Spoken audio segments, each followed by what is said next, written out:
order the meeting of the Board of Mayor and Select Women of the City of McComb City, September the 23rd at 2025 at 5:30 p.m.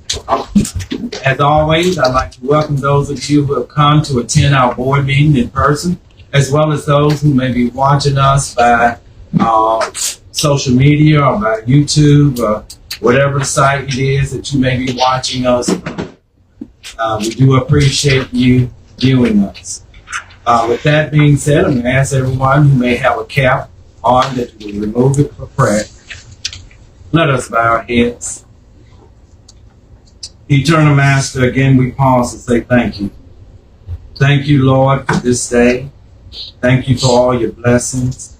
Thank you for watching over us, protecting us, leading and guiding us.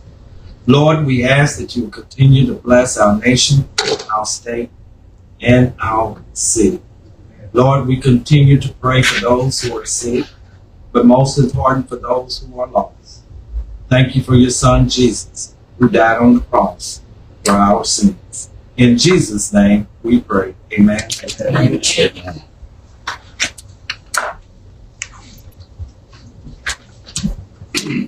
Can I get a motion and second to approve the consent document? Second. Selectwoman Isaac, Selectwoman Baylor. Discussion. None. All in favor say aye. Aye. Opposes nay. Nay. Nay being Selectman Cotty and Selectman McKenzie. Ayes have it. Oh, by the way, again, the city attorney is on the telephone. She's going to have to excuse herself, and she'll come back later on if time allows. Received comments from Booker Camper concerning FY22 audit. I'm going to ask Mr. Camper if he would come to the podium. At our last meeting, I was clear. I could not answer questions that were being thrown at me, that I would get Mr. Camper here and have him to answer any question that this board would have as it relates to FY22. He is there. Board members, please allow me to recognize you before you start asking questions. Floor is open. Selectman McKenzie. Are you billing us for this trip down here? Well, it's important for others. Sir, I don't think that's a matter of discussion right now. No, I did not bill. Okay. Just curious, because the reason why I asked the question is you did not, in my opinion, need to come here to answer really? questions. Yes, in my opinion. Wow. Mayor, I thought I was supposed to be here. Somebody told me here at 4:30. Okay. Well, since he started off right now, You may. this audit contract is between the state of Mississippi, the city of McComb, and my firm. Now, we've been in business since 1975. We do the audit of Vicksburg, much bigger city than this, since 2009, and they were 4 years behind, and we were able to catch them up, and they're current. And what we did, it was just really good. We had a conference with Godwin, first with Miss Barbara, but we usually work with Miss Barbara Lee, and she was saying that it's in the best interest of the city that we issue a qualified, sir, or unqualified opinion for the city of McComb. Now, our strategy was to go with a disclaimer for years 21, 22, 23, and then go with an unqualified opinion in 24 because it's so old. Let's clean it up and move forward. But you know what you had down here is a change in key audit personnel. Key personnel over a period of years, and whenever you change key personnel, it directly affects the quality of the records of the accountants. So that's what we are. So when we talked to Mr. Godwin, he said, well, Booker, it is in the best interest of the city of McComb that we issue a qualified opinion for 21 and 22 and 23, you know. And we've been down here, we've actually ordered into 25.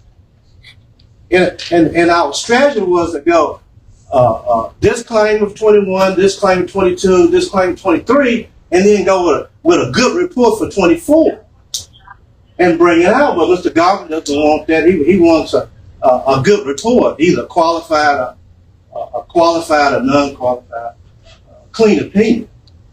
And we talked to them, and so they set the standards for us to do that. Now, in order for us to do that, you know, we had to audit around the computer, around the system. You're looking at the checks and the receipts.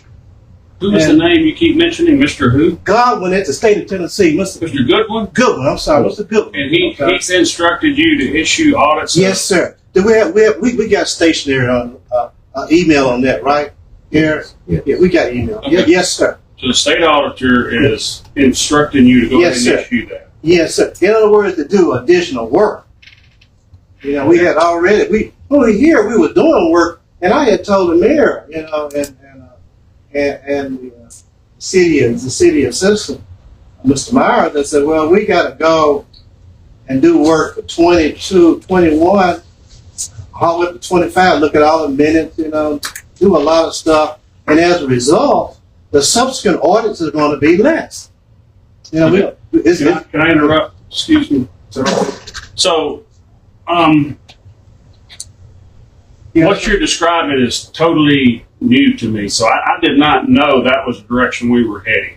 Okay, because Horn just received the accounts to reconcile in this month for the year that you're auditing. Okay, so what confused me was that how you spent $30,000 in July on books that haven't even been reconciled or financial papers been done to Horn received them in September. Sure. But now that I know we're heading toward an adverse opinion, that makes sense to me. Yeah, you don't want to get an adverse because of the citizens of the city of McComb, because of the bondholders, that it's not in the best interest for us to do that.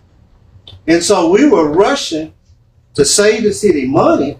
You know, we're going to hit them hard the first year. But if you look at the contract, the cost per year was going down as we go from 22 to 23. It's going down because we did a lot of initial work started down here.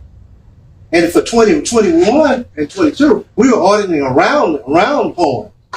We were auditing around, and we were depending on some work from Miss Dr. Dupree. And but let me finish right here, and you can ask me the question more. Before you finish, you indicated that you had communication. Yeah, we got a communication. Eric, and I think it would be wise if you could share that communication with the board. Yeah.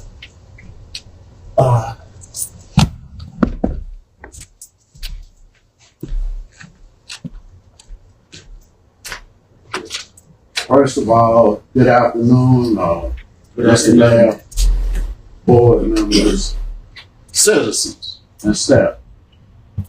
We received communication from the state auditor's office, and we talked to Ms. Barber and Mr. Godwin. On September the 22nd, we requested Mr. Godwin to give us some direction as to how to go about and what is it that we need to do for the 21-22 audits, basically. And in his email, he addressed it to Mayor Lockley and Mr. Kemp. He said, I'm writing at the request of Mr. Kemp. He said the fiscal year 2024 audit will be delinquent as of October 1, 2025. He said the municipality is legally required to have these audits completed. He said the lack of current audits will unqualified opinion could jeopardize McComb's ability to borrow funds or obtain grants, potentially posing a risk to health, safety, and the welfare of citizens. So basically what the state auditor is saying, listen, when we make decisions here at the city, those decisions need to incorporate that we are trying to obtain a unqualified opinion. They do not want to accept anything less than a qualified. Adverse or disclaimer, you're jeopardizing the city. So our decision, whatever decision you all are making, and it's the decision up front, maintaining employees, training employees, the goal is to obtain an unqualified opinion, which is a clean opinion, which is the best that you can get from an audit. Anything else is substandard. You are capable of doing it. You just need to get your records in. And you are doing it. You're going through the process of getting your records in the board. Now the question came about is, how is it that we are able to submit a bill and not have accounting records? Well, in auditing, it's a process. You have to plan the audit, you have to execute the audit, and you have to write the report. In our process, we have about, can I continue on or do I need to stop? Go ahead. Okay. During our audit process, we have what we call a top folder and a current folder. And we have about 21 items in our planning stage that we have to deal with with our top folder. I won't go into detail, but it's like supervisory and review approval of the audit, work taking debts, engagement, acceptance, and continuation, audit planning, and fraud risk. We have to do preliminary fraud risk, assessing fraud risk at the financial statement level and the accounting level. Also at the account level. Also, we have to assess the fraud risk in internal control. Inherent risk audit program. We have to gather audit programs on general procedures at the beginning of the audit and at the end of the audit. That document is probably about 100 pages long. Analytical planning, preliminary and final. What we did so far, we have obtained the budget and actual report out of the system for September 22, 23, 24, and through August 25, the last time I was here. Compliance testing. I sent you an email, Mr. Mayor, that we were coming back to test compliance, internal control, and we was going to test disbursements and receipts. We can do that because those records are here. As far as reconciling the bank account, without a trial balance, I know what the reconciled account balance should be based upon the subsequent period bank statement. The same thing for accounts receivable, accounts payable. That's what we call a search in the subsequent period for the information. We have to draft attorney letters and letter of representation. We also can draft the audit report. We might not have the numbers, but we can draft the audit report. Like I said, we have the budget. Also, we raised the question whether we received any grant funding or not. 21, 22, 23.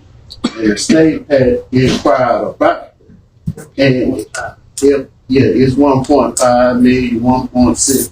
But in the event that you receive $750,000 and spend in grant funding, federal funding, it's required for you to have a single audit.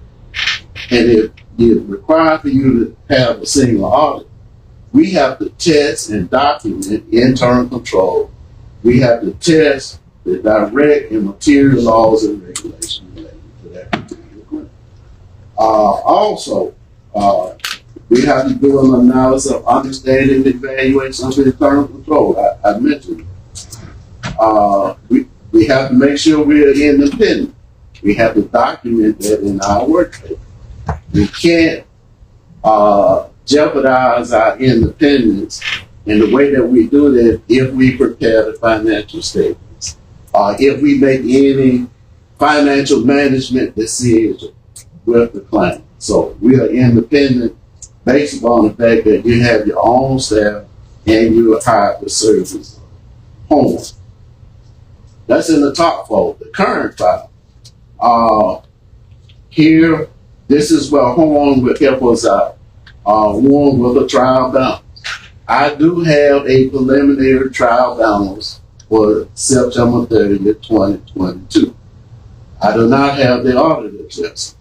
Cash, we've been working on cash. We have majority of all the bank statements, but not all of them.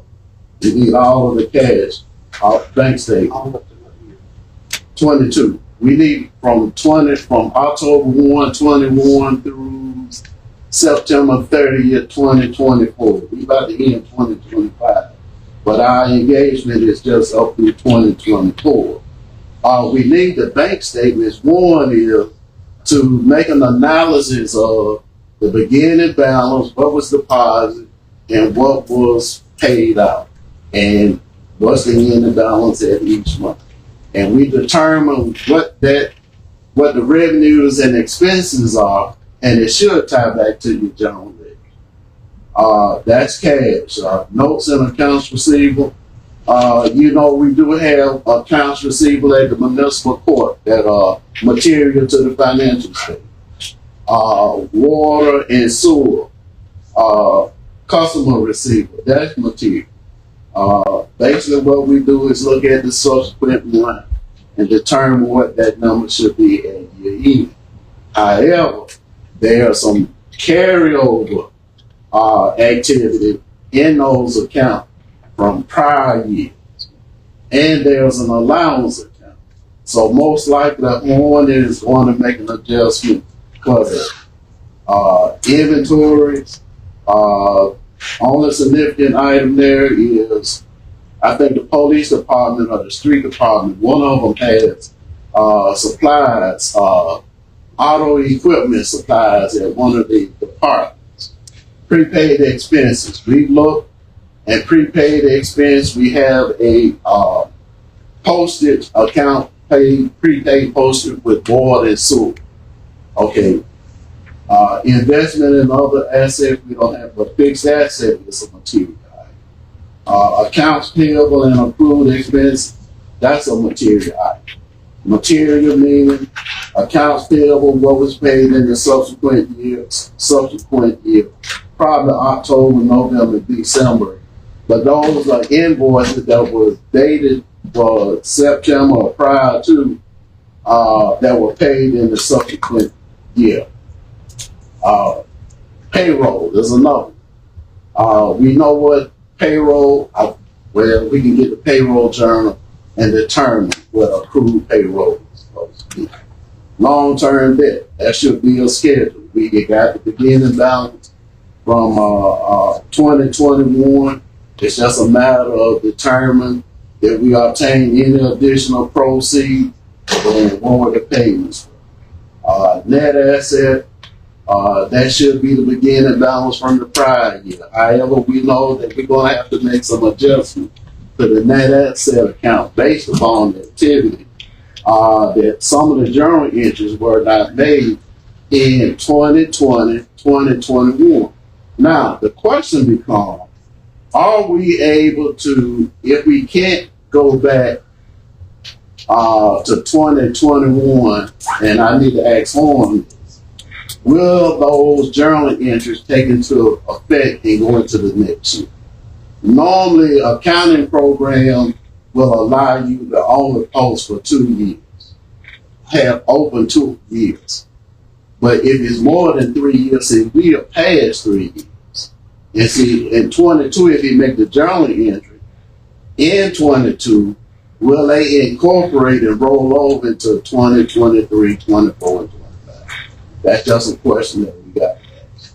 Revenues and expenses. Like I said, we were able to obtain a budget and actual report from the comptroller for the years 22, 21, 22, 23, 24, and August 31st, 2025. Municipal question that, any question? This is a process now. This is a process that we have to go through. We have one question right here. Yes. Selectman Todd. It's a bit of a series. So let's start by addressing the tone. So what is wrong? Like what are we good that y'all are down here? Are you good with being down here and talking through this misunderstanding with us? Yeah. Can I ask you on that? We're good. We're good. We're great. I think the burden is that I don't think we were clear about what our role was and what our intentions were. So we I now say it's a lack of communication. So Yeah. Oh, you want to ask? yeah, so so from my point of view, I'll just speak for me. From my point of view, Yeah. you know, we had Horn here and we found out that we understated water and sewer account by $1.8 million in financial year 20. Okay. You are currently working on financial year 22, right? Right. Okay. So in my mind, you know, the goal is to get a qualified or an unqualified opinion. Right. Well, I'm asking. I think you used both words. Well, the strategy was to get a disclaimer for 21, 22, 23 because of the conditions of the record. We initially assessed the condition of the record. And we were trying to do what we thought was in the best interest of the city. And then in 24, give a clean opinion. So, But hold on now. And then you know, we have a personal relationship with the state of Tennessee. I mean, state of Mississippi. The contract is with the state of Tennessee and the state of Mississippi and the city of McComb and my firm. It's a 3 contract. So we got the state auditors looking at us up and down. Right. No matter what we do, we looking up. And so they suggested that Booker, no, you know, Ms. Godwin said, no, you need to issue something that's best for the benefit of the city of McComb. We want an unqualified opinion. That's what she told me last week, right? so I want to go back to my first question. Are we good? Yeah, we're good. We're on our way. So We are not there yet. let me go to my next question. I still don't understand the difference between a qualified opinion and an unqualified opinion. Can you explain that to me? Like Okay. Kindergarten. No, okay. An unqualified opinion is the cleanest opinion that you can get. Unqualified. Unqualified. So Not qualified now. See, qualified, don't understand. Qualified means that you have to qualify for something. Amen. If you qualify for it, you think that's a good opinion. But no, it's the unqualified opinion. It's the best opinion. thank you. And what the unqualified opinion says, that the financial statements are in accordance with generally accepted accounting principles. So I think it comes down to a kind of a difference of approach. So it is tough from my seat to feel like we're having clean. Excuse me, I apologize for interrupting, I'm stepping away. Yes, ma'am. Thank you. Yes, sir. It is tough for me from my seat to say, in my opinion, non-CPA opinion, the best thing for the city is clean, unqualified opinions. That's correct. Without a disclaimer. Right. And so, in my opinion, from my seat, I feel like it is tough to do that when Horn is discovering things as we speak. Now, I understand that puts pressure on you because you signed a contract with certain deadlines in it that are not being. But listen, I told you our strategy was, you know, I think we may have talked to the mayor about it, but our strategy was to come in with a disclaimer of opinion. It's not good and not bad. Because of the condition of the record. You need to write that down. Right. A disclaimer. We don't give opinions. For 21, 22, and 23, and give a clean opinion for 24. That was our strategy. Okay, we talked to the state. They said, no, Booker, we can't. No, we don't want you to do that because it's not good for the people, the citizens of the city of McComb. You understand what I'm saying? He said it's not good. Are we good? We're good. We're very good. And so they instructed us. Hey, I'm just telling you what's going on. And so they instructed us. Talking to you two children, and everybody else. They instructed us to go back and reissue and try to get a clean opinion on 21, which means additional work. I don't think we'll be able to issue a unqualified opinion. It'll be a qualified. Right. Based upon it'll be best in the disclaimer that we issued because we stated that the city of McComb, Mississippi County revenue were not complete and would not reconcile to supporting subsidiary schedules and underlying documents for major accounts involving cash accounts received, fixed assets, other liability. What does that mean? What that means is we are supposed to have a person on staff to reconcile the journal ledger, and they are able to issue reports.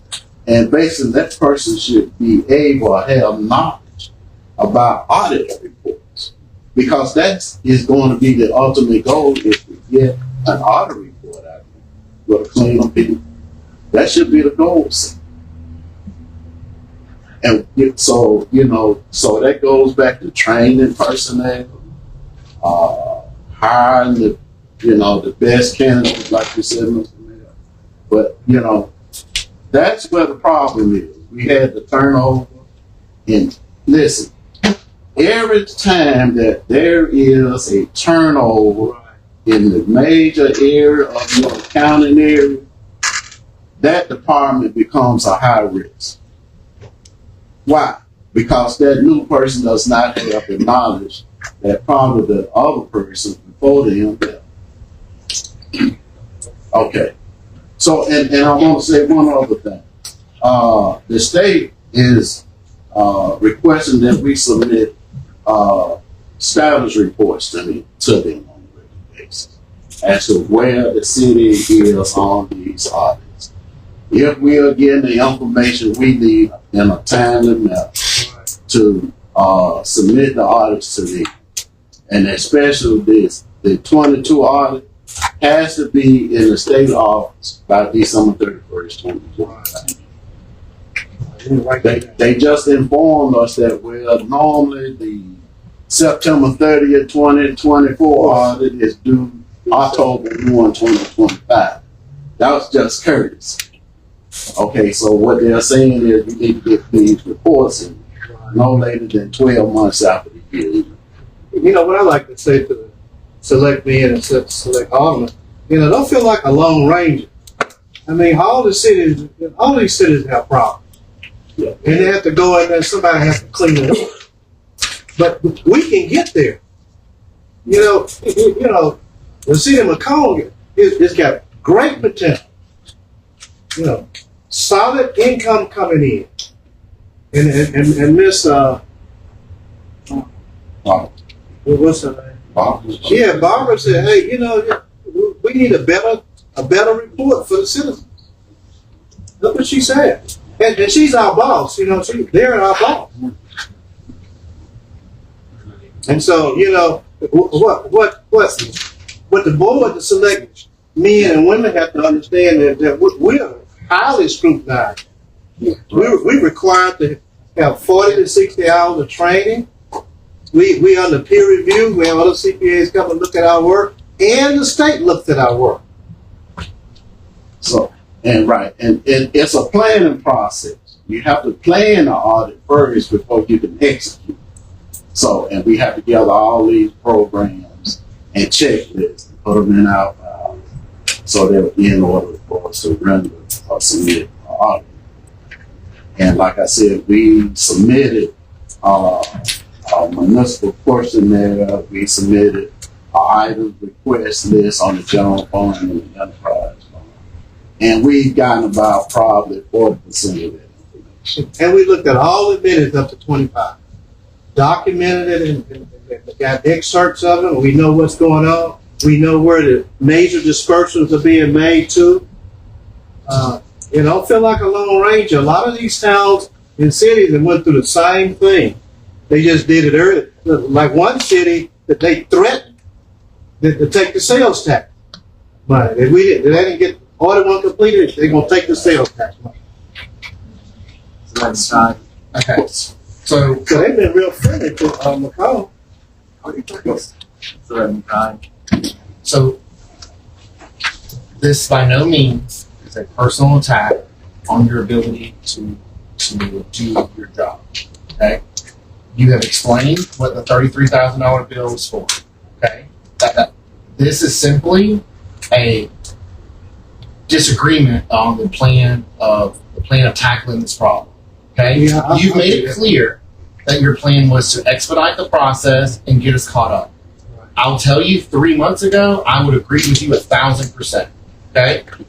But now that I have Horn, who just came and told us in the audit before y'all did, not even your audit, Bruno's audit, they found $1.8 million unaccounted for. 1.5. No, 1.8. 1.8. Now, I could be, don't quote me on that Okay. number. It's close. Okay? That's a number. A number, yes. Okay. So, and then Leah Barber, same person, Yeah. they talked to me and said, we need clean audits. Right. The state will not accept Right. unclean audits. And what I took from that was a disclaimer still wasn't enough. This is my opinion, that we needed true, if there was an audit that had findings, that's fine. Okay, I guess that would be a qualified one, but Right. essentially, we don't need to have the disclaimer in it. And that's what Right. my understanding. That's my understanding too. And so what I think the pinch point is the fact of y'all have a timeline that this board voted on, like 3-4 month turnaround on audit. And in my opinion, Horn hasn't caught up to you yet.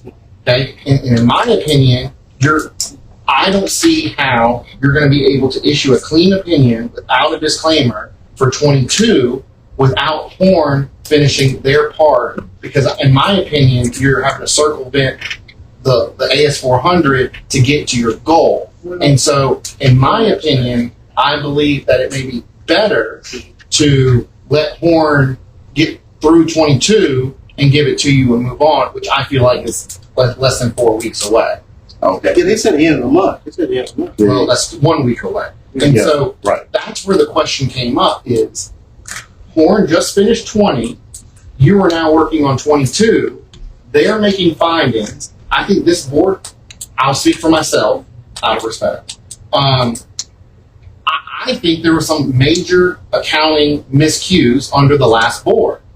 Yeah. And these audits are under the last board.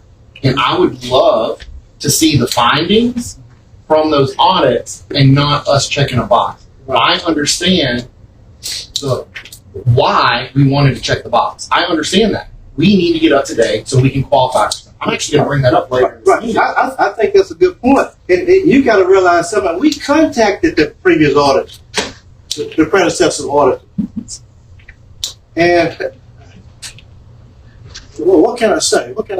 We contacted them, wrote letters and everything. I don't think you need to because we already know that they missed $2 million or 1.5. Okay, we said the same. I think this board understands that. Okay, so I think you're under the pressure of meeting deadlines that you don't have the information for.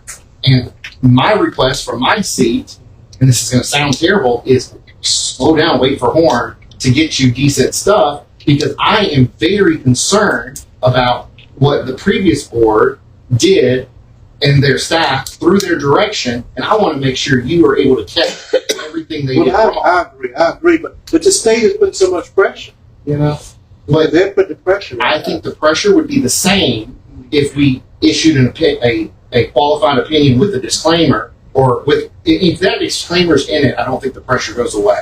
It's still not a. For what you said, if we take the disclaimer away and do something else, the pressure's still going to be there. That's what you're saying. No, I said I don't think that.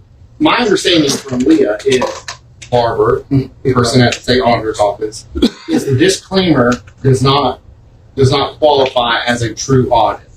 It's almost like a placeholder.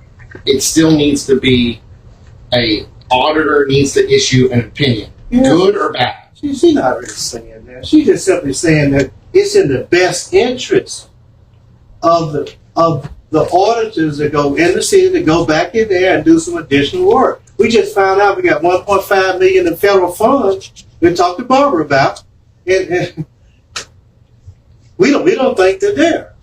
That we're there, you know. So she said it's in the best interest of the city, and we want to work for the best interest. And it ain't about the money. I want you guys to board up. It ain't about the money. It's about the quality of our work and the high standards of CPA. So I want to say that, at least from my seat, it's not about the money for me either. Yeah. But my concern came in the fact of you did $33,000 of work without books. Now, you just gave a 8 to 10 minute spill about how you're able to do $30,000 worth of work without the books. Let me tell you And something. that's fine. Let me tell you something. Did y'all look at the cost of the audits? The cost of the audits went down. Yeah. Because we really did a lot of work in 21. That's Internal control work, Play you know, forward. and that was a selling point. We said we're not going to build the city that kind of money. You know, we're going to reduce the audit fees down. But then Barbara came into the viewpoint and said, "Look, you can't do that.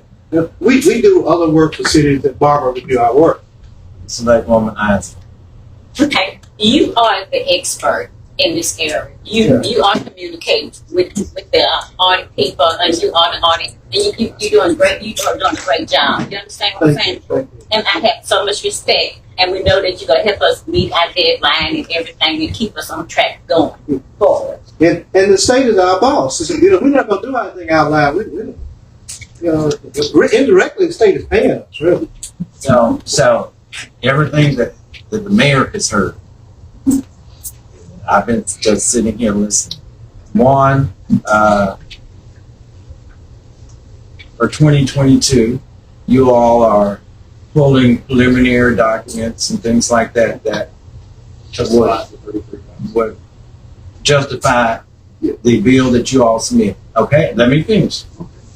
Also, what I hear is that from the state auditor's office, Ms. Barber is saying for the best interest of the city that we get a qualified or a unqualified opinion. Right, Okay. In the best interest. right. It did not say you could not move forward, but it would not be in the best interest of the city to move forward with an unqualified audit. Right. Okay, I'm just saying, this is what I've heard. Yes. Now, you know, So, Mayor, we got to do more work. That's all she's saying. Booker, go down there and do some more work. That's all she's saying. I hear what you're saying, but in order for that to happen, this board would have to authorize that to happen. That's right. And I don't know which way this board would go on that. That's something that we would have to talk about. But right now, we were talking about justifying the bill that you all submitted. And based upon what I've heard, you know, for the work that you all, preliminary work that you all have done, can justify paying that bill. Now that's my hearing. Okay. Now, as it relates to reconciliations and all that, that's being done by Horn. That's correct. And yes, it would be good to have all that information and be able to complete, but we also have a deadline, as I heard, That's correct. from the state auditor's office for the audit of 22, which is Right. December 31st. 31st. If not, we need to understand that our sale taxes will suffer Right. if it's not done. So whether we get a qualified, whether we get an unqualified, we get the other one, we've got to have one or the other Yeah, so we got into that office That's right. by December the 31st. Yeah, I agree with you. That's what Now, we that's what I heard. That's Now, what we maybe I working didn't toward. hear, maybe there was something else that I missed that's not correct. You know, It's in the email that was sent to you from the state. Yeah. State office. we don't have any question. Selectman McComb. I would like you to send that email to all of us so we will Okay, understand what, Right. because I really don't think you have a contract with the state of Mississippi. You have a contract with us, and we have to report and do things by the law of the state of Mississippi. No, I disagree with that. We're not. But that's okay. Because they got to accept the report. Even though you approve, they got to accept I got you. You gotta make sure they're happy with it. I it. Right. get that. Exactly right. You keep your license and things Yes, like sir. that. But we Yes, have sir. a contract with you. Yeah. So I accept let me tell you my point of view too. You're working at 22 right now, and you sent a bill, and I question. Okay, you're working at 22. Horn is working in 20. Mhm. They just got 20 documents this month to start reconciling and creating these financial documents. They have a whole nother year to get to before they get to what you are doing right now. So my concern is for the taxpayers of the city, Yeah. we're going to spend another big amount of money for an audit disclaimer of opinion. And No, we're not going to give a disclaimer. We're going to do the work. time out. How do you know you're going to do that? Because Horn is 2 years behind in you, and Horn is saying the books as they move forward are worse. Selectman, I really, really respect you. But if you You know, got some better information, tell me, because I'm here with their I'm just an experienced auditor, and we work with the state. We're going to try 99% to get this thing out with the help of Horn. Yeah. Is that right? We're going to try to do that. It's for the best interest But of they're the city. saying the books are bad. It's been bad for I don't know how long. Okay, I give up. See, our rationale, Selectman, was that we were going to give disclaimers of opinion 21, 22, 23, and then by everything would be sifted and straightened out, and then we give a clean opinion. But couldn't you just do that tonight? Right, 3 years, disclaimer opinion, We got to have work, but the state said no. The work is junk you're giving us. That's my point. The books are bad. Because the junk you're getting here, you're auditing something that can't be But you substantiated. need to tell it to Miss Barbara. I'll tell her. Yeah, I'll call her. tell her. You tell her because she said, "Hey, the city is not in the best interest of the If city." they're okay with junk, then we'll just move on. I mean, I got you. Well, they're not. I'm not mad at you, Yeah. but you're trying to understand what I'm saying. But The books are bad. they are. Horn saying they're bad, and you're auditing something that's no good. Listen, And you're signing your name like, I just audited something no good. Thank you very much. Send me a check. Okay. I don't like that as a taxpayer. all right. They are bad, but they can be fixed. And the point is, you're gonna have to accept a certain amount of risk in those financial statements. Because see, we're not gonna do 100% test of everything on that trial balance. I mean, cash is cash is. Your receivables, you need to look at them, determine the collectability of those receivables. Your fixed assets are your fixed assets. What you own, what you sold, what you purchased on it. It ought to be some documentation there in the minutes. If anything was sold, your debt is going to be what the debt is. Yeah, it come. Yeah. That's see, cash. The problem we got is the allowance on the receivables because the municipal court is an issue. We are questioning the materials and supplies and inventory. That's questionable. And the point is, it comes from prior years. And to make it acceptable and to get that qualified opinion, you're basically going to have to offset it with an allowance account and go against net asset. Listen, you're recording your revenues and expenditures based upon my preliminary looking at the budget and actual revenue and expenditure reports. Okay.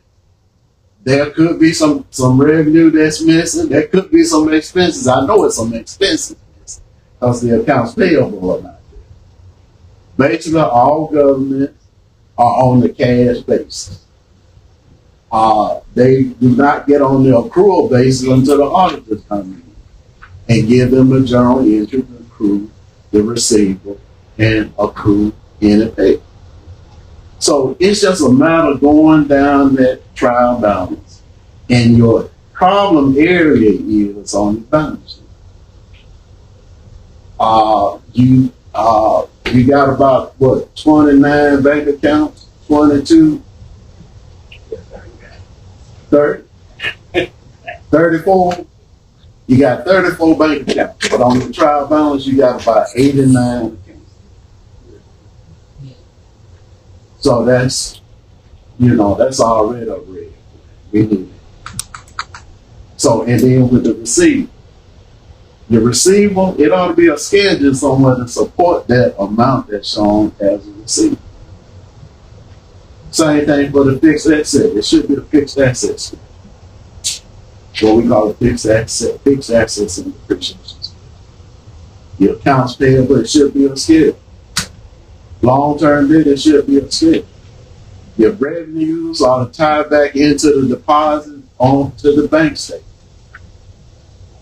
Subsequent revenue, October, November, December, we look at the following 3 months and determine whether anything should be recorded as a receipt. Because see, majority of the cities are on cash based. And listen, and it's just nothing against your personnel, but a CPA, accountant, CPA, they would know that they need to accrue that revenue and the expense to place the financial statements on the accrual basis of account. And see, that's where we come in to state that the financial statements are in accordance with generally accepted accounting basis. And the accrual basis is part of GAAP. And we're not doing that. We're not there. But I think if you know, you would do, and I think that with Horn being here and Mr. Campbell, that we're going to get it. Because see, we know. I got close to about 45 years in public accounting. You got about what, 50? 55. We've been doing this for a long time. And I just want to say this. We know how to audit around a trial. We've been in it so long that we can tell the person that preparing the trial balance what the numbers should be. And that's because we've been taught, trained to do what we do. May I step in here? If there's no other questions, I got a challenge for you. And I got a challenge. One thing that we discovered in our minutes that we are not getting budget reports. And what we've done, we prepared a budget report that we wish that would be a part of each monthly meeting. And what it is, it's the revenues, expenditures for each department. It's 5 pages, but on the last page, and this is just a document that you can build from. You need to build from it. I love it. And it says that we declare that the financial information presented has been prepared in accordance with the Mississippi Municipal Audit and Accounting Guide, and to the best of our knowledge and belief, the information presented is true, correct, and complete. And then it said also all bank accounts and significant general ledger accounts have been properly reconciled. I'm challenging you all to do it. And you can build from this. This represents the revenues and the expenditure. You can get a report. I need be in a position even to summarize this on one page. But this is just a guide. And I challenge you all because we did not see that in the minutes, and it was a part of the municipal compliance portion. And we are checking off on every year that we are getting. That's why I vote. Let me give you a peek behind the curtain. Okay, so why am I so uptight about wanting very thorough books and accounting of those books? Okay, why do I not want us to bypass the system? I understand you feel confident in your ability to do that and still be good, but this city has had to post over $1 million in losses on 2 separate occasions in the last 10 years. Okay, due to theft from the city. Okay, when books are a mess for 4 years, then it raises red flags again. Right. Okay, so it is not. I don't know if I've said this or not. It is not a personal attack on your credibility. It is a attack on the mistakes that were made in the last administration, and that these mistakes are found and come to light, if or if not. I hope nothing's wrong. I sincerely do. Okay, so that's why there's a pushback here. And in my understanding, with conversations with the state auditor's office, as long as we have you giving good communication to the state auditor, right? They said that you have 1,000%, and Horn under contract and you under contract, that we're going to be fine because they trust both of those parties. Okay, and we're paying our bills. I forgot that. We're paying y'all. Okay, if we stop paying y'all, that's a whole other problem. So I understand the deadlines, and I don't fault the state for putting deadlines on us. Okay, and I've said it at the beginning. I want this done before our term's up. But saying all that, for me, the most important thing is that it's right. When is your term?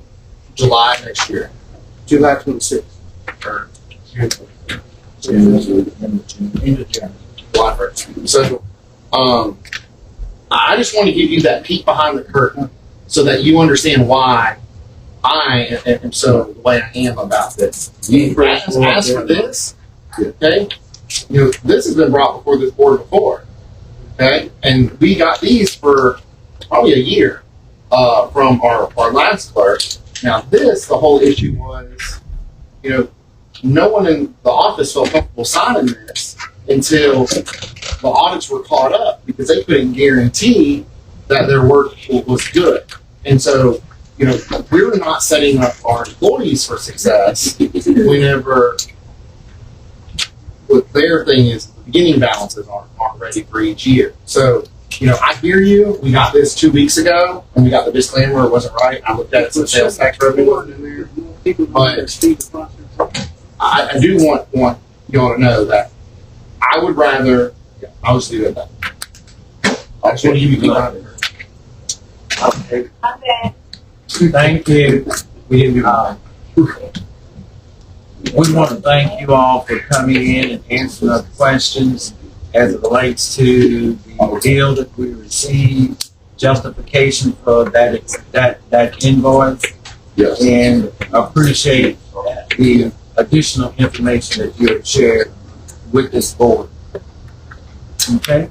Yes, sir. Thank you. I appreciate how Selectmen and Selectwomen for fighting us. Thank you all. Give us a call next time. Receive comments from Infomark as it relates to their invoice. It took an hour. You're an hour up. There were questions that were being asked as it relates to Infomark's invoice. Again, I'm not capable of answering, so I get the parties that send the invoice to come in and speak to us. We have Mr. Shannon Moore here representing Infomark. He's here to answer any questions that you had as it relates to their invoice. Selectwoman Bailey. I have a question about the candy and ice cream on the receipts. Yes. And a lot of the receipts are not legible. You can't even tell what's on it. Yes, that's me coming back. Okay. You Yes. can't do everything when you can't read anything. All right, my apologies for the receipt, but you talking about the receipt for $214.18, that's the one you referred to? Candy. That was for candy and 8 cartons. Actually, I issued a credit back to the city the next day once I caught, so I didn't talk to them.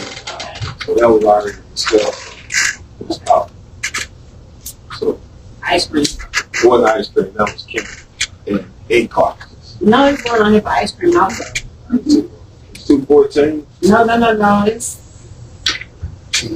It's cheap, but it's on here. On the Yeah, receipt. that might not pay. I just a credit back to the little thing once I went. We got a new accounting person doing it that day, and I was out. The next day, I reviewed those invoices and cost them, and that's when I issued the credit back to the city.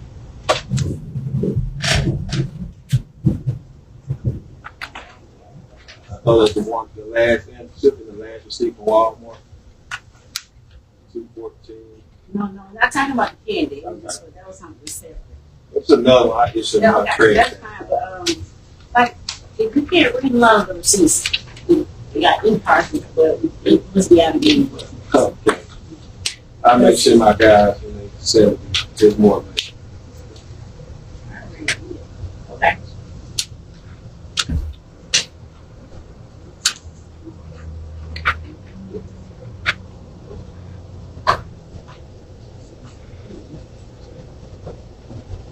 Next time you have an issue with those receipts, I can always give you a hard copy of it. Yeah.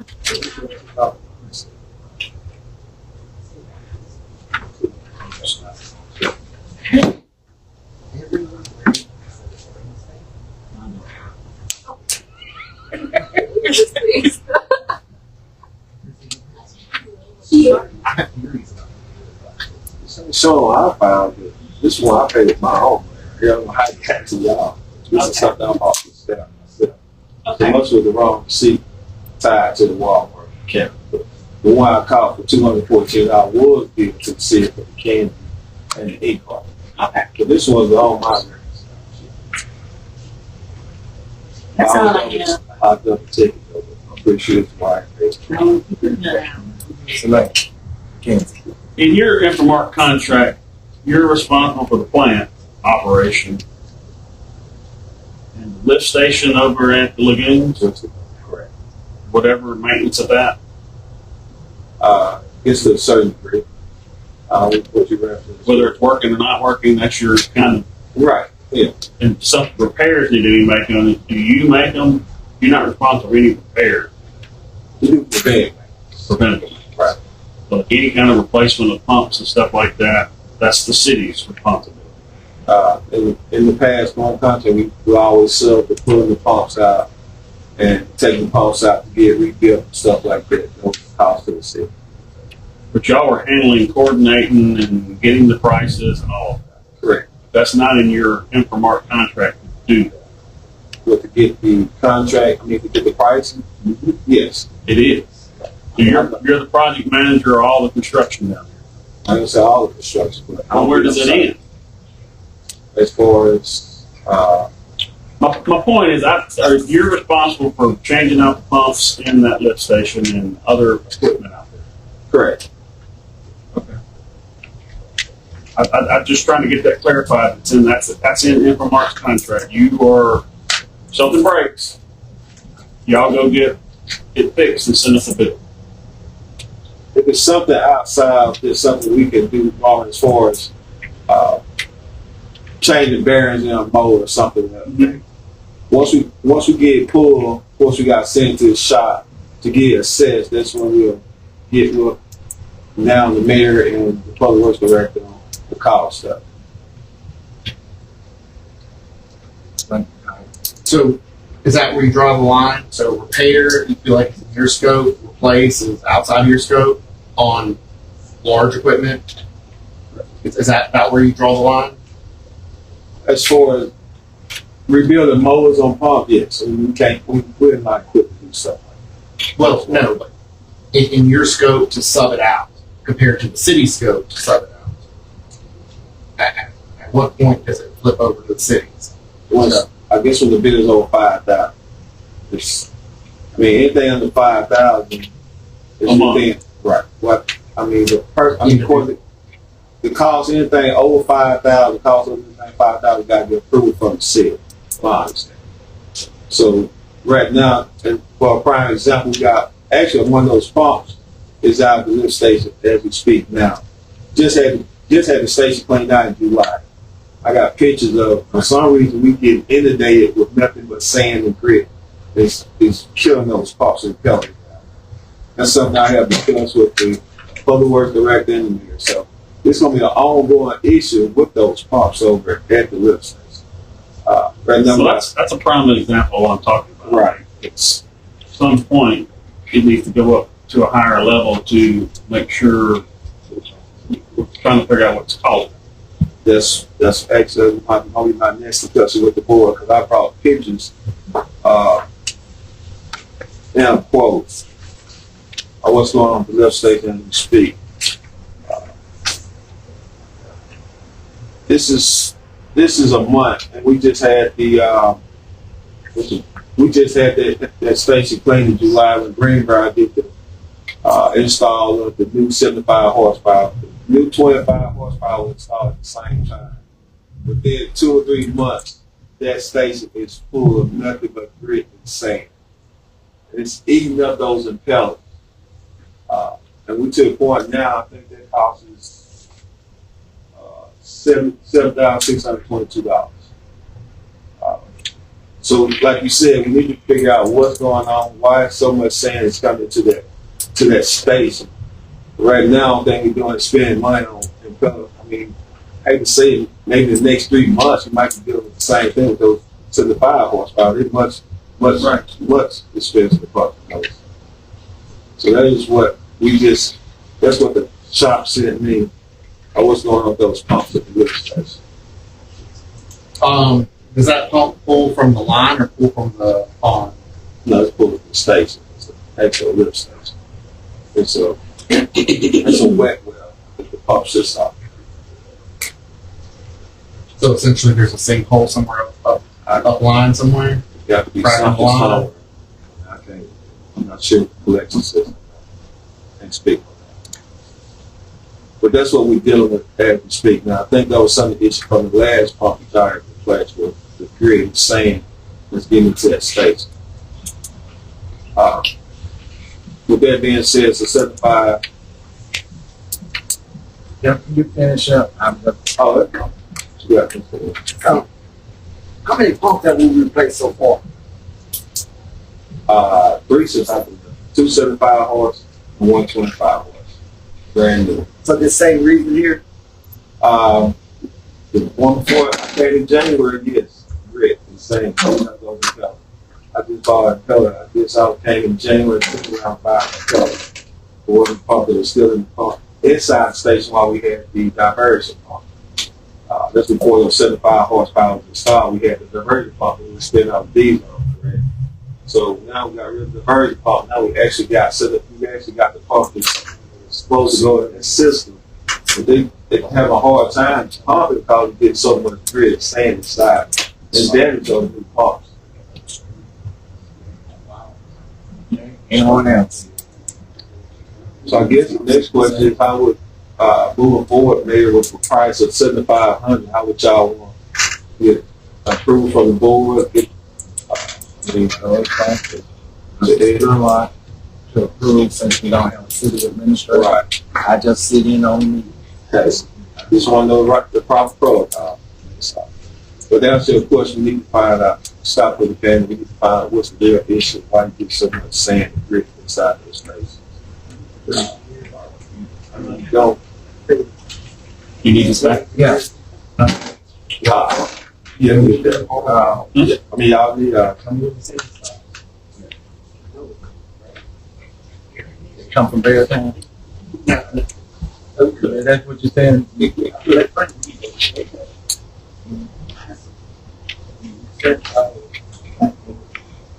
All right. Anybody else any questions? So I'll give with you a square lock on that. See us tomorrow. On that quote. Yes. All right, thank you, Mayor. Okay. Number 2, consider adding South Railroad Boulevard overlay to the citywide overlay project. Can I get a motion second? So move. Selectwoman Bailey. Selectwoman Ivy. Discussion. We need a second. Go ahead. You know, I'm all for this. I'm not sure about the process. You know, I would really like for us to, at least for the next few, to actually find out how much money is left and kind of divide it up and go from there instead of kind of just like adding things random. Does this need to include a price or the I guess the project's going to say price, but does it need to include a price? Yes, it should. I'm going to ask Mr. Garrett if he can come up. Should include the price. We had an estimate that was 7,000 some 97. 97. So motion to amend.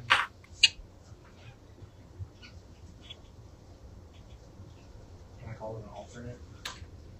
It doesn't matter. It just needs to be added. Okay, so we just call it overlay project.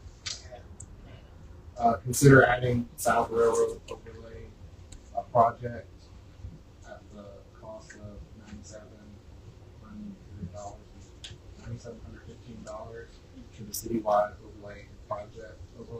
Citywide overlay project. We need to increase the price of the project. No, because this is inside. No, I don't think so. You just adding it with that estimate. That was 9,700.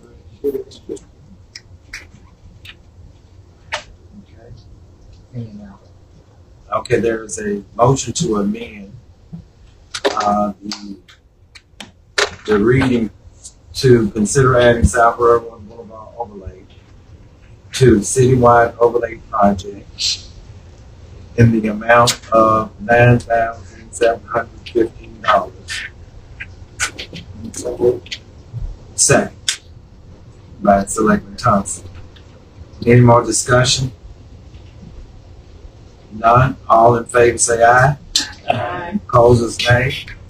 Ayes have it. Now we need to actually vote on the motion. Consider adding South Railroad Boulevard overlay to the citywide overlay project and the amount of $9,715. All in favor say aye. Aye. Opposers nay. Hearing none. Ayes have it. Okay, number 3, consider approving an invoice for payment number 5 from Greenbrier 681 Denton Trail Northwest, Brookhaven, Mississippi 39601 for Delaware Avenue Improvement, MCWI agreement number 464-2-DW-5.15 in the amount of $231,045.06. Can I get a motion second? So move. Selectwoman Bailey, second by Selectman Thompson. Discussion. And this is the land. No, this is not the land payment because they still got to do the striping and got to do. We'll have at least 2. 2 more. Okay. Any discussion? None. All in favor say aye. Aye. Opposers nay. Ayes have it. Number 4, consider approving an invoice for payment number 2 from Greenbrier 681 Denton Trail Northwest, Brookhaven, Mississippi 39601 for Donna Heights Stormwater Improvement in the amount of $129,191.98. Get a motion second. Okay, I hear Selectman Mullins, then I've heard Selectman Thompson. Any discussion? How I've been down there. Are they complete? I can't tell. They are mostly complete. They're doing some cleanup. We're possibly going to add some brick around the train side. Precast box. And that would be it on that project. So you would say it's about 90%? Yes, sir. Okay. Go ahead, Selectman Thompson. So by adding the rip down, would that solve the roads? That's what we're trying to do. It's kind of already washed a little bit, right? See the banks, whatever, we're just trying to tie it all in. We put a little bit of riprap there, that'll lock that in. Wash it. Any other questions? None? All in favor, say aye. Aye. Opposers, nay. Ayes have it. Thank you, Mr. Garrett. Consider approving the park renovation plan in the amount of $1,017,736. Can I get a motion second? So moved. Selectman McKenzie, second. Watts, Second. Selectman Cotting, discussion. Let me get a second. Selectman Cotting, I just kind of want to quickly go over what the plan was last week and some details around it. So, don't forget that this plan makes upgrade equipment to every part within the city except for railroad, which is probably the most upgraded part already. This plan affords the recreation department to light the East McComb activity field with a bathroom and concession stand. This plan allows the building of a dog park, and this plan also allows the bike trail connecting Occupant and the cemetery. So, which is an 80-20 grant funded through MDOT. And then if we don't get that grant, then that money would fall into more playgrounds. So, look around this table. I've heard concerns around this table of improving Edgewood's playgrounds, of getting a playground in Ward 1, at least one dog park, walking track, bike trails at Douglas Park. If this vote is going to come down to politics, I'll tell you this one thing: that I did not create that handout that went in front of y'all last week. Okay? Your rec director created that handout that was in front of you last week. Okay, this is a combination of all the things, and this is not even the final vote. There'll have to be another vote in the future that approves loan documents, authorizes the mayor to sign them. In my opinion, this is a continuation vote. This vote is saying, hey, can the city clerk go and start down this path of getting loan information around this, and bring it back to the board for further consideration in the future. So, without a CA in the seat, I don't know who else would handle that. But once again, this is a continuation vote, and if this is going to come down to who made that document in front of you, I just want to publicly say, I did not make that document. Okay? And my worst fear is that I fail our recreation director, because I took something upon myself to bring it before this board, and it doesn't pass because it came from me. So I want to disown it and ask the board to continue looking at this and see what the banks come back to us with. So this is money we have to borrow.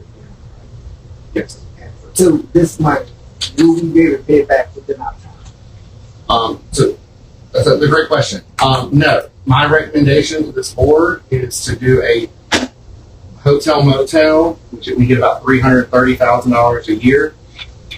It's been a consistent source of revenue. We take 100 to 120 of that to pay back this loan over the next 10 years, which is longer than the lifespan of everything we're going to buy. Okay, playground equipment about 20 years, lights are about 20 years.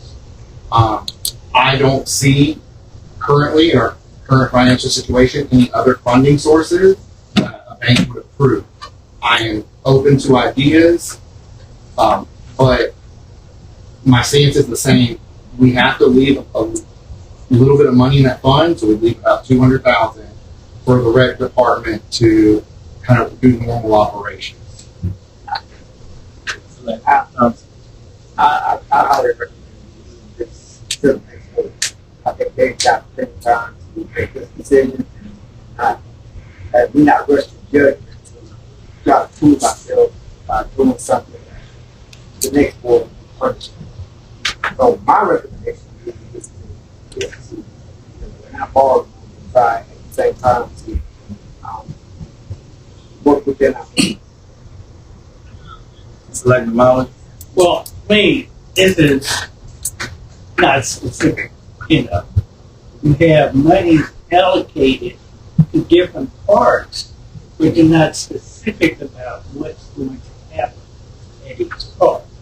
And in addition to that, the city already owes millions and millions of dollars. I'm not interested in adding to that. Anybody, not me. And if we're going to continue with it, I would say we do it on a step basis. You figure out, you prioritize the part and determine what we want to do with each one of those parts that have been prioritized, and then move from there. Selectman Cotton? I understand the concern about payback. You know, let's say if hotel motel does not get approved, you know, we just approved a $13 to $14 million general fund, and if it comes down to playgrounds, then you know I believe that future boards could squeeze out $100,000 for this payback period out of that $13 million budget for our rec department. Two is, I think the reason why this plan has not been taken up in the past is because we're struggling with prioritization. You know, do we do playgrounds or do we do the East McComb ball field? Do we do, you know, those are the two biggest costs on the list, and it's going to be tough to do one or the other. At least with this plan, it hits every part with that large number. And to outline your concern about what each part means and maybe why there's different numbers, those numbers were quotes that were generated from the recreation department, speaking to vendors on how much it would cost to do a playground at each one of those parks. So someone came out, spoke with the recreation department, and got a quote for that. To kind of wrap it up, you know, like I said last week, I think we've done a really good job in public safety, going from 2 officers a shift to 5.5 officers a shift. I think we've done a pretty good job in infrastructure improvements with the sewer and the water and the overlay project in Delaware and Donna Heights. You know, the third biggest complaint that I hear from our citizens is what is there to do for the kids. And, you know, right there in front of you, in my opinion, is a equal proposal that prioritizes, that gets a playground in Ward 1 where there isn't one currently, that gets the Ravens and the Titans, their lit up East McComb ball field, that makes it accessible on summer nights. It gets playground equipment at every playground. It gets us our dog park. You know, I believe it's a home run, and this is a fund that has been stable for us. So, you know, while I agree with you, our general fund and our water and sewer fund is a little rough right now. But this is a limited fund that only has money going in and out of it for one purpose. And I'll tell you, probably our best accountant we have in the city back there, who was the office manager of the rec department for, I don't know, 100 years, you know, has been the one managing that fund, and it's the cleanest fund of any fund that we have. Okay. Yeah. All in favor, say aye. Opposers, nay. Nay. Let me make sure I got nay. Isaac. Selectwoman Isaac, nay. Selectwoman Bagel, nay. Selectman Mullins, Nay. Selectman Thompson, Selectman Cotton. Aye. Aye. and Selectman McKenzie. 4-1. 4-1. Abstain.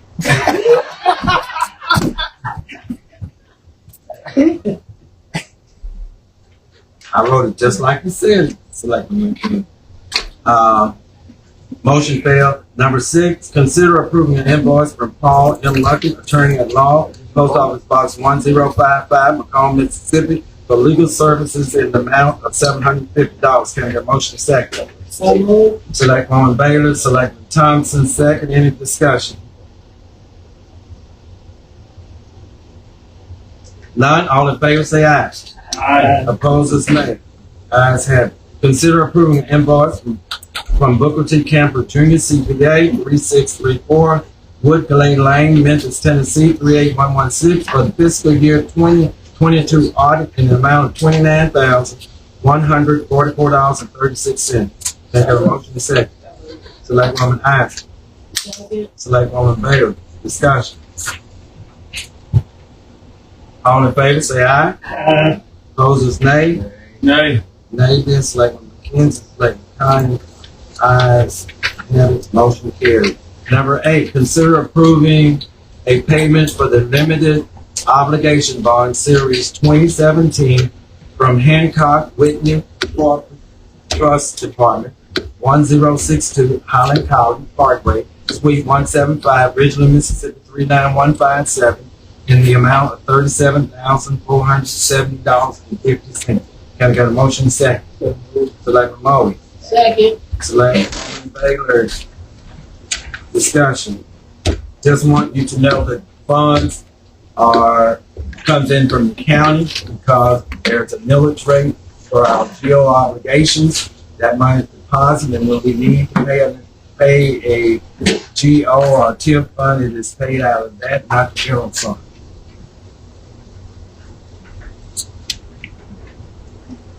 All in favor say aye. Aye. Opposed, nay.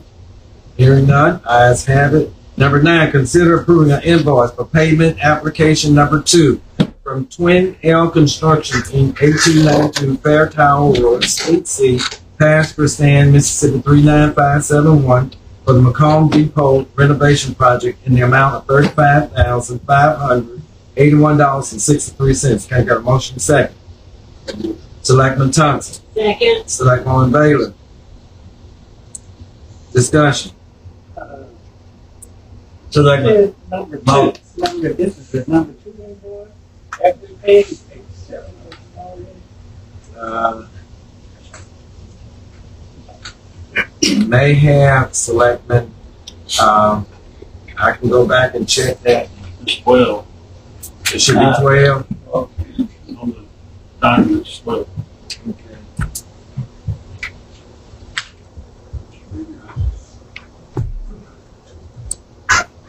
Should be 12. Can I get a motion to amend to read 12? Moved. Selectman McKenzie, Selectwoman Baylor, wording to read 12.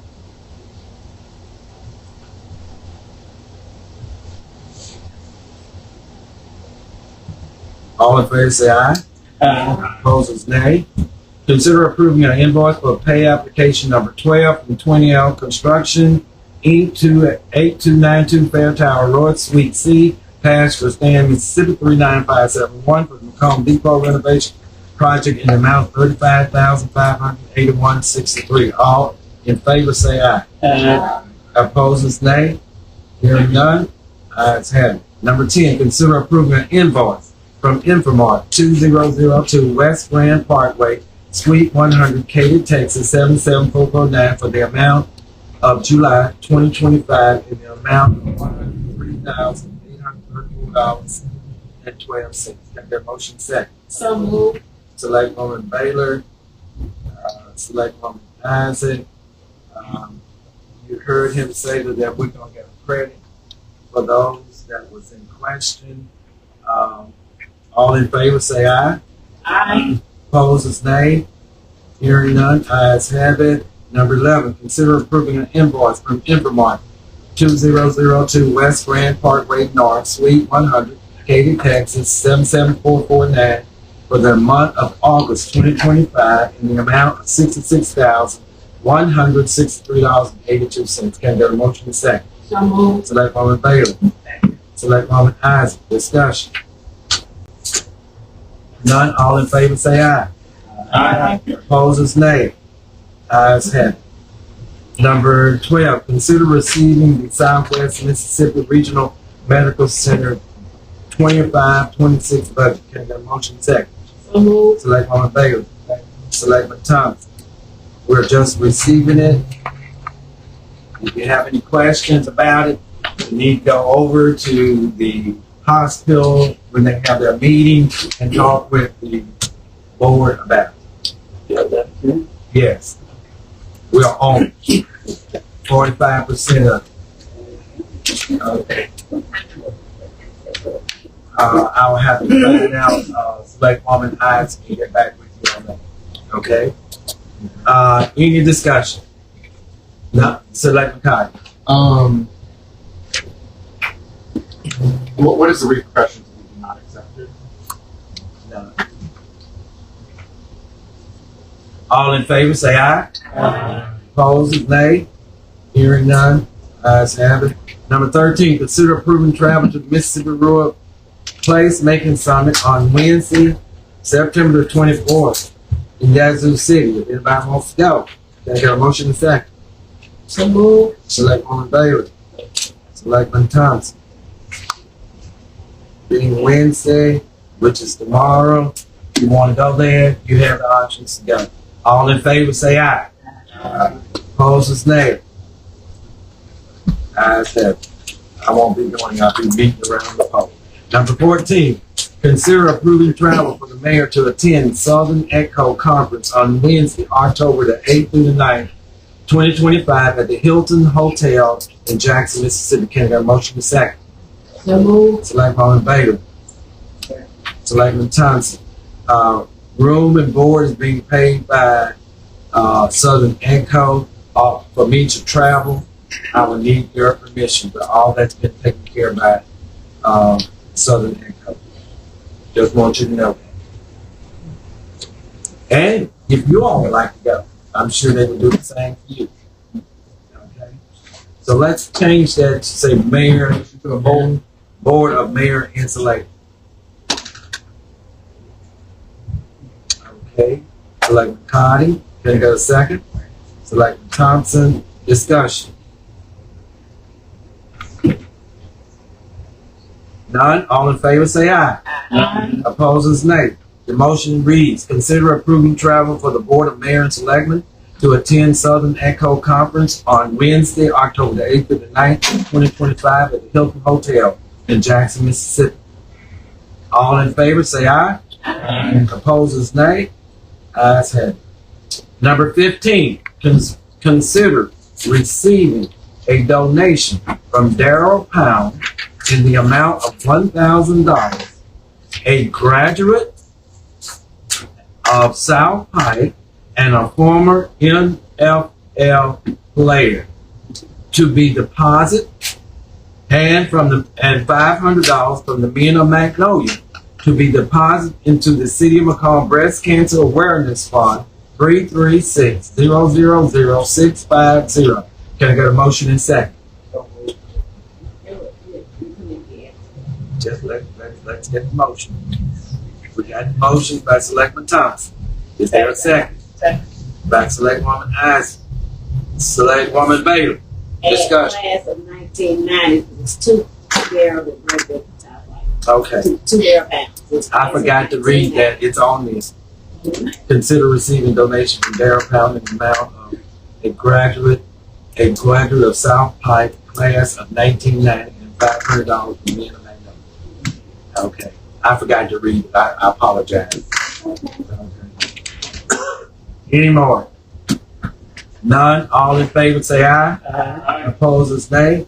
Ayes have it. Number 16, consider receiving bids MC 01-25-002 for the purchase of a dump truck, 5 to 6 yard non-CDL for the City of McComb Public Works Department, awarding the bid to Warren LLC 707 North 3rd Collins, Mississippi, 39428 for $104,000. A copy of reverse auction is attached. Okay? And I think Miss Patty sent that to you because she got to add it in the package. Can I get a motion and second? Selectwoman Isaac, I heard you. Second, Selectman Thompson. Discussion. Need a second. Selectman. I saw the reverse bid documents and the low bid was $10. Why did we not accept the low bid?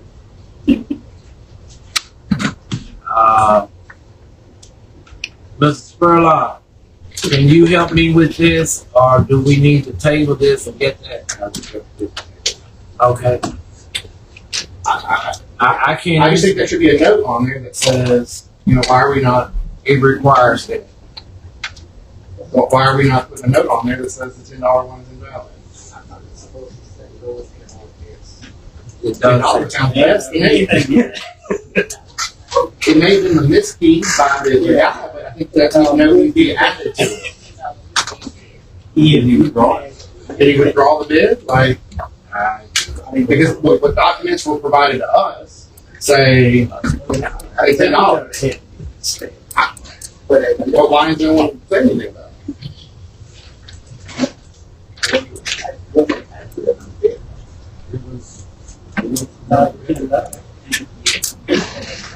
Probably.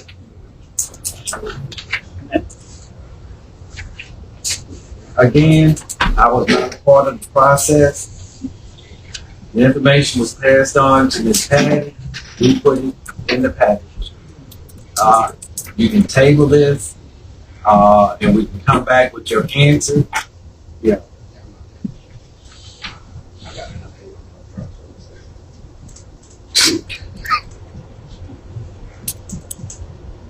No other discussion. All in favor, say aye.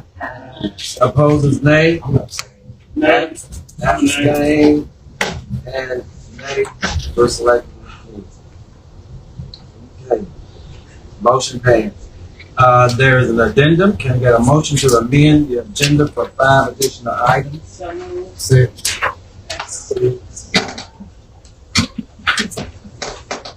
That was Selectwoman Bailey, and I heard someone else say. Selectwoman Isaac. Discussion. None. All in favor say aye. Aye. Opposers, nay. Ayes have it. Okay, number 1, consider amending the leisure and recreation ordinance to remove the wording in section 3B, not larger than 1 gallon in size. Can I get a motion in second? Selectwoman Isaac. Second. Okay, we got 2. We're gonna go to Selectman Thompson. On Friday, I had a conversation with the Department of Finance, conversation with ABC as it relates to our ordinance, and it was their recommendation that we remove that language from our ordinance. That's why it's brought here before this board. And that simply means they will not be able to take out a gallon jug from the back of the truck. Okay? Selectman Cotton. right here behind it. I got it. Okay, so my understanding is that the purpose of the board as a whole passing the LRO was to allow this 1 gallon size. Are we going back on that? My understanding is the way it's written, it's 16 ounces or less. 16 ounces or less, or a gallon was the way it was written in that way to allow for the gallon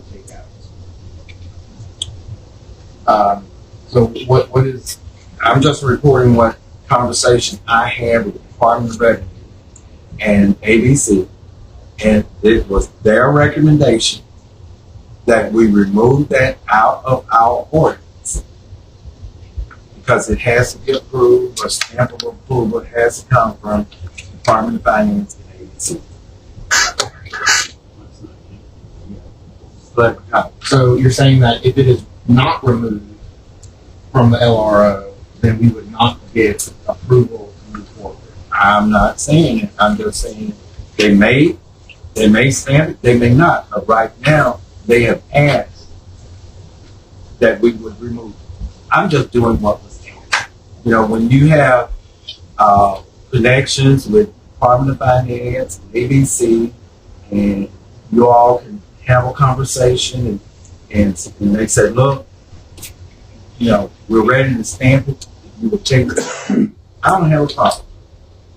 Because they are the organizations that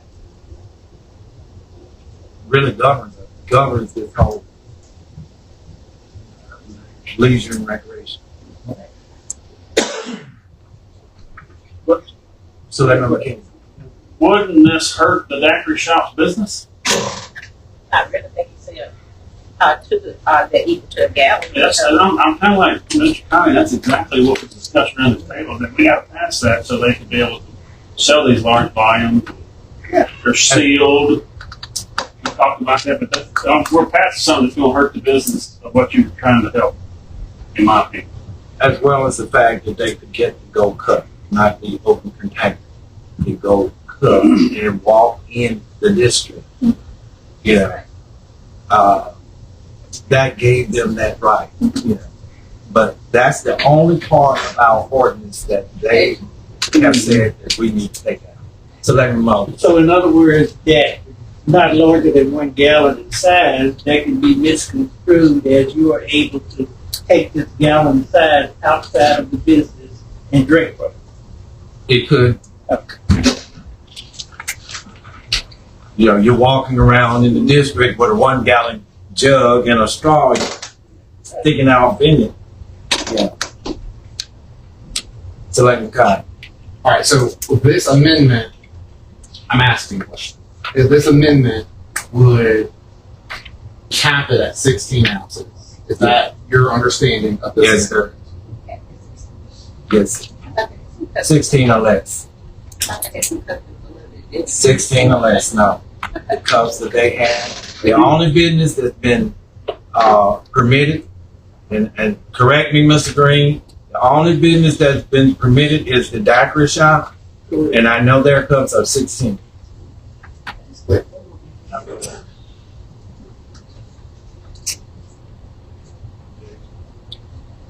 Any other discussion? None? All in favor say aye. Aye. Opposes nay. Nay. 2 nay. Nay. Nay. From Thompson. Mayor, don't say aye. I'm going to ask that number 2, the attorney has asked that we would discuss number 2 in executive session. Okay. Number 3, consider amending the declaration of emergency to include to be paid from capital improvement fund. Can I get a motion in second? Selectman Thompson. Select woman Isaac. When we passed the declaration of emergency, we gave them the permission to go out and get a quote. But when the quote came in, the clerk, city clerk, asked what fund was it going to be paid out. And I went back and looked. Our record, when we made the motion, we didn't say what fund for it to be paid out. So we had to come back and clean it up and say from the capital improvement fund. Okay? So like McComb. In this block, do we know how many customers are attached to the sewer within that block? Don't really know. We do know that the sewer flows from Elmwood down DeSoto into Dyson. But the number of people, I can't tell you. Mr. Spurlock, do you know how many connections? It's 2. It's 2.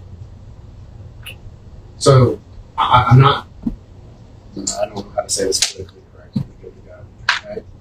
Our sewer fees to connect people are about $500 to make a sewer connection. Sir? 400 is the street, 300. Okay. We're spending $300,000 to make 2 connections. Okay. I'm not saying that I shouldn't. Okay. I'm just saying the cost of doing business.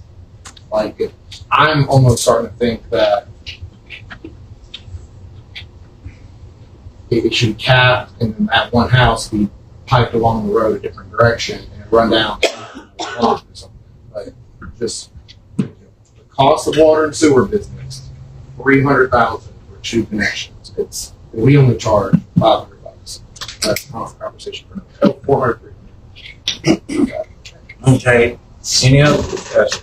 Selectman Mullins. I guess Mr. Scott can answer this, but are you saying that only those 2 houses, not the flow from Elmwood Street on down to Dyson, we're not doing that? It's just those 2 houses are the only ones that are served? I mean, that line is also serving Elmwood. Okay. Okay. All right. It's not just serving those connections, it's serving Elmwood because Elmwood flows down that into Dyson. Okay. All right. Selectman Dodd. Is there a sewer line on Marquette Avenue? Yes, because there's 4 houses basically. Is there a sewer line on Georgia Avenue? If you look at it, it's all downhill. Okay, so I agree with you, but just from gravity, it seems like to me, unless there's a hill somewhere that I don't know about, that waste can continue to flow down Elmwood and hit Marquette or hit Georgia. I'm not necessarily recommending that to the board tonight. Okay, I'm just thinking, and there's many streets in the town I prefer to close and grass over if there's only one driveway on that street and cut them around. We spend a lot of money on equipment and services that are not used very often. And so going forward, if we can think with that mindset, are there streets that see 2 cars a day? Maybe we return those to owner or return them to grass or something. If there's just something to think about, and this was a really good example I could talk to the board about. My vote's to do that. This is the fund to pay out of. Okay? I just want to put the map to the scenario. Yeah, my theory is, as a contractor, you building the city to grow. So if they have property in that area that can be developed and homes put in that area, that would be a thing to do. And I can tell you that on that street, even though they may have been torn down, there were 3 to 4 houses that have been torn down that families may come back and build. That's Yeah. the reason to continue the city in that direction. With that being I got a said, question. Selectman McKenzie. I just want a little clarification about why it's an emergency. After going over there, the grass is this tall and clay gravel where it's dug up. Sewer's running in the ditch I didn't see any sewer running. Yeah, it's Where's running. it running? on the right side of the street. Right where the barrels are? No, on the opposite The side. other side. Like Jackson House. And y'all dug up an area about big as this table and it needs to all be replaced. We know that. Only thing we seen was the bottom of the trough. Okay. No pipe. But it's had a month anyway. Okay. So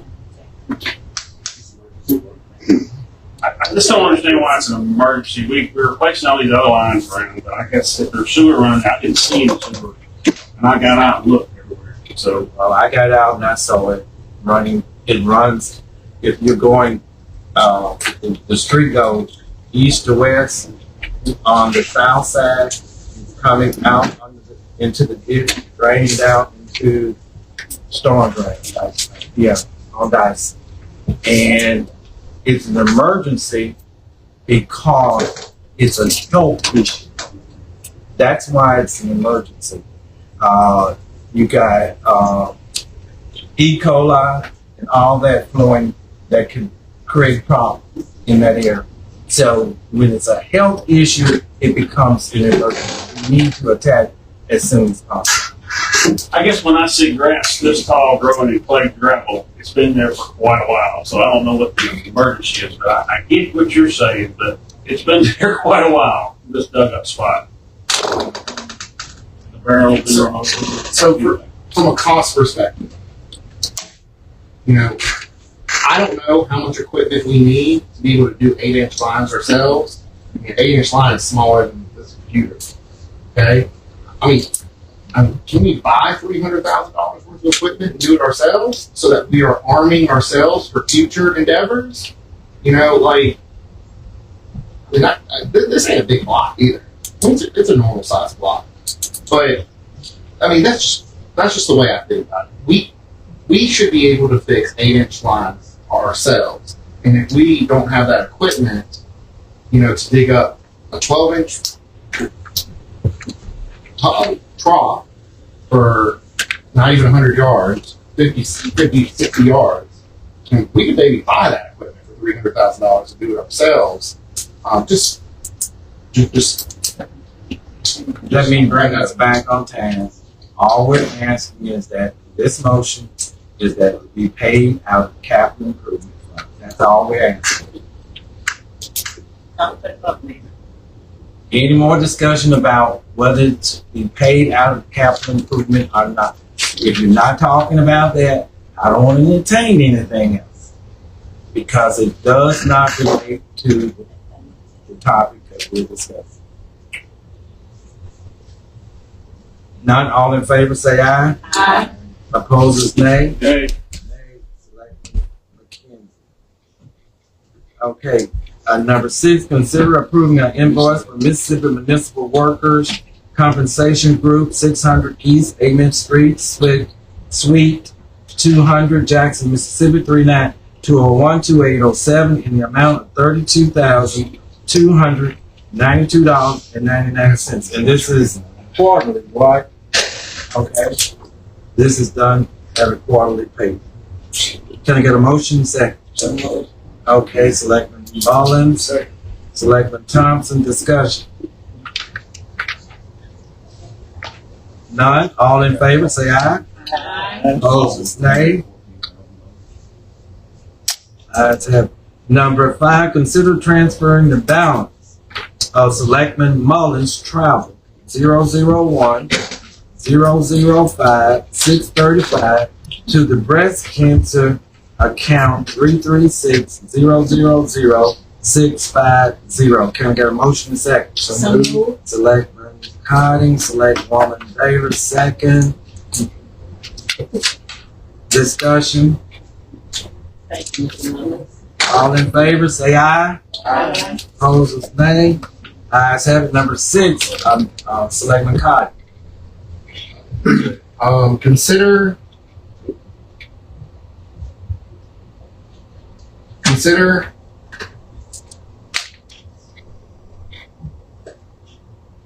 to request the Pike County Board of Supervisors to apply for a MDOT TAP grant on behalf of the city of McComb for a Douglas Park walking trail project with city funding as a local match. Okay. Would you send that to me, please? Sure. Okay. We have a motion to consider to request Pike County Board of Supervisors to apply for a TAP grant, and that's as far as I got. On behalf of the city of McComb for Douglas Park. On behalf of the city of Macomb for Douglas Park.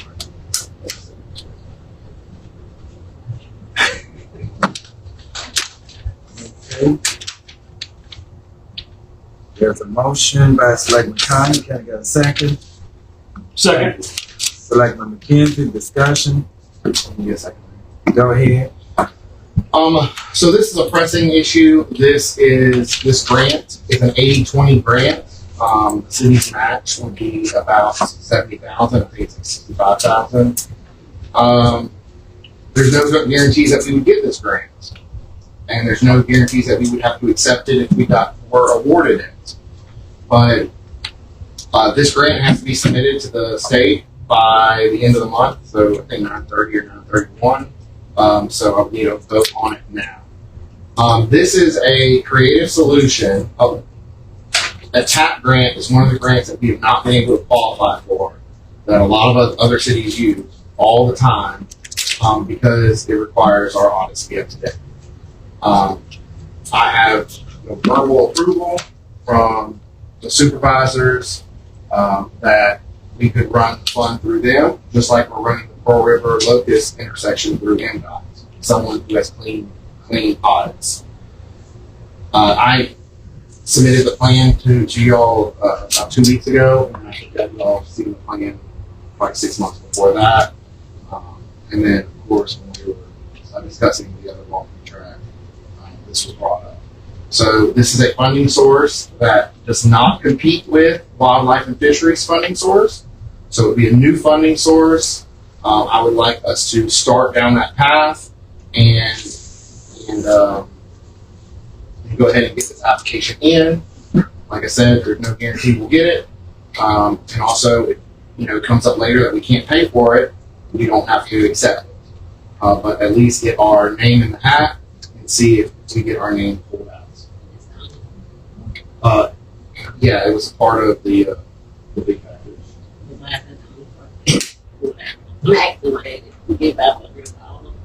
No, these are all single location grants.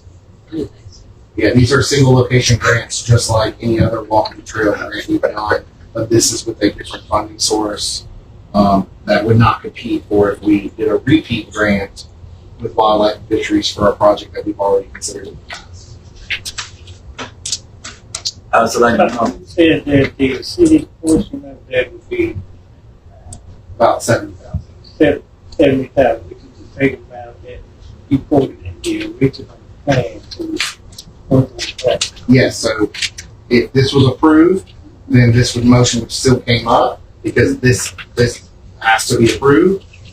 Even though this is not approved, and the board mentioned they would want to look at projects individually instead of as a whole. This is an individual project that has a tight deadline that would get $450,000 worth of improvements to the city. That would connect our cemetery to Otkin, the library, maybe address some of Mr. Nathaniel's concerns about kids walking down the street.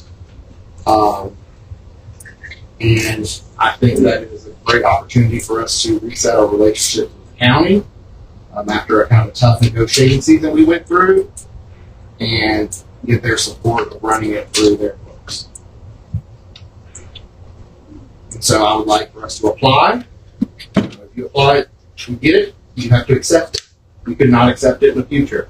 And we may not even get acceptance. I don't know, we get acceptance after the year, kind of January, February.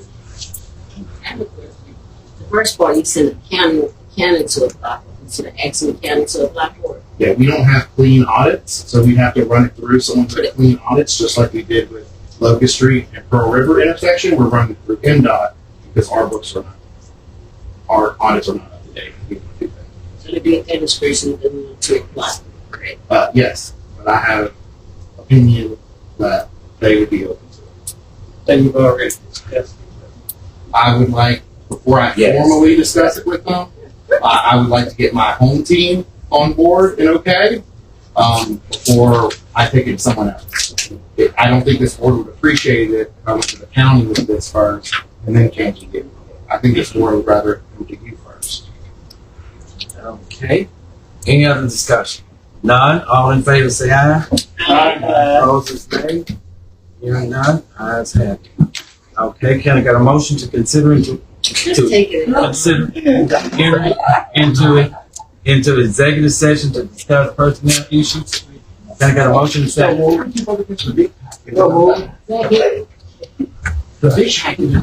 Okay. Any discussion? None. All in favor say aye. Opposed, nay. Ayes have it. Action items taken in executive session, and I will read those for you. It was motioned by Selectman Cotting, seconded by Selectman Thompson, that we would amend the MOA per the 8/21/2025 Attorney General's opinion. And the vote was all said aye. So motion passed.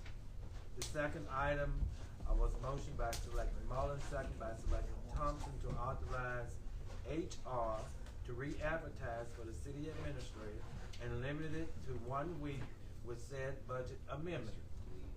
And all voted aye. The last one was motion by Selectman Cotting, second by Selectman Mullins, to consider transferring dormant account funds pursuant to Mississippi State Code. And all voted aye. Announcement. The next work session will be Tuesday, October the 7th, 2025 at 5:30 p.m. The next board meeting will be Tuesday, October the 14th, 5:30 p.m. You are invited to participate in McComb High School 2025 Homecoming Parade on Friday, September the 26th at 4 p.m.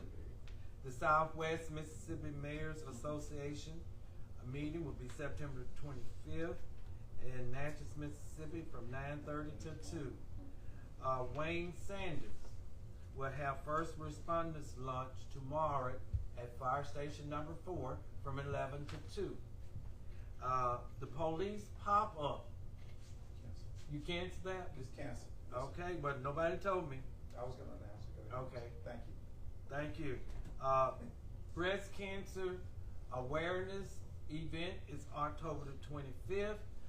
Miss Baylor is still looking for donors, and she wants donors and sponsors to step up and help her reach her goal for this year. With that being said, any announcements from the board? None? Can I get a motion to adjourn?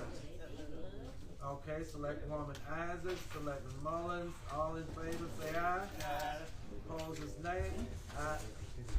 Nay being Selectman Thompson. Ayes have it.